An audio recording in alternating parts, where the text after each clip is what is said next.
Now onto the New York mayoral race, and the bigwigs on Wall Street aren't necessarily enamoured with the Democratic nominee Zohran Mamdani.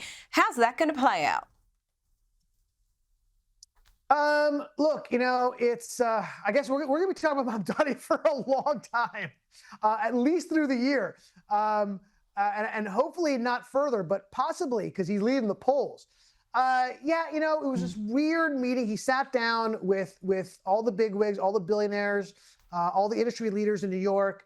It didn't go well. I mean, he basically, every time Mamdani is asked something, right, that is difficult, he has this ability to speak in long paragraphs that don't actually say anything. Like, they asked him pointed questions and he simply just avoided it. He's able to speak in pithy, succinct terms when he's talking about his radicalism, right, and his Marxism and his anti-Semitism. He does that well.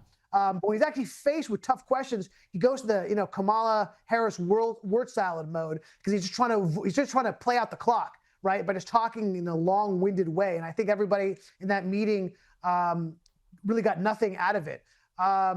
The reality is, look, I said it, my hot take is I don't think he's going to win. I think ultimately he's leading the polls because the poll is being split, right, between Cuomo and the current mayor, Eric Adams. I think ultimately what's going to happen is those same billionaires that Mamdani was speaking to, who had supported Cuomo significantly with millions and millions of dollars in the Democratic primary, are simply going to have a conversation with Cuomo, who has at this point not backing down, because he is he really has one of the largest egos in all of politics. That says a lot, right? And they're going to say, look, if you want an ability to come back at all, ever, for any other race, you got to back down from this, right? We'll support you for other things, but you're clearly not going to win this race. Back out. Let's be a one-on-one.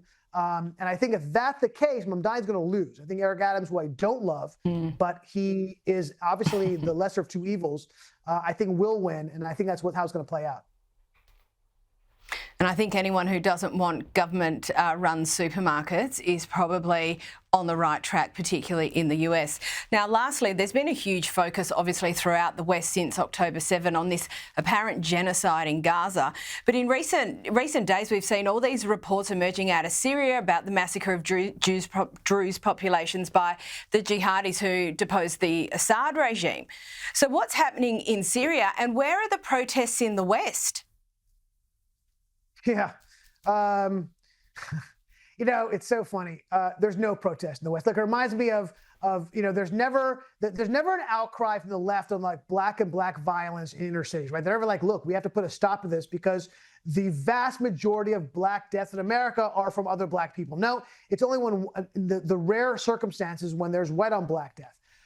Very similar. Look, the violence committed between sectarian violence, Muslim to Muslim violence, is legion, right? And it's in the millions of people who have died in recent years, right?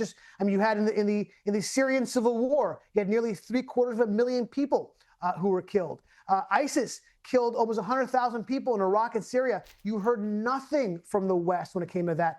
But when it comes to Israel, when it comes to the Jews who kill in the course of battle, right? Have have killed less than 50,000 people, half of them combatants, right? Which, by the way, I want to stress again, is an unprecedented number in urban warfare, where in urban warfare, the Urban Warfare Institute has said that 90% of urban warfare deaths are civilian. In this case, it's 50%. I think that speaks volumes how careful Israel is. No, there's not a peep about it. Only you see attacks on Israel. I think the whole incident is fascinating, and I'll be quick, is that Syria, I don't know what they're doing. I mean, Syria has the new regime has an ability to come to polite society and to the West, and Trump has created a peace deal with them. They allowed Israel to overfly Syria to attack Iran. They had an ability to come to the table to moderate and be part of the Western and the general world, and now they're squandering that by murdering these Druze who are fellow Arabs. And who's coming to their defense? Israel. Israel is coming to the defense of Arabs who are not Israelis, because they want to put the slaughter to an end. I think the whole thing is fascinating. Of course, Israel will get no credit from these Western jihadists. No, but it's very, very interesting to watch it play out, and very interesting to watch the hypocrisy of the silence. Ami Horowitz, thank you so much for your time.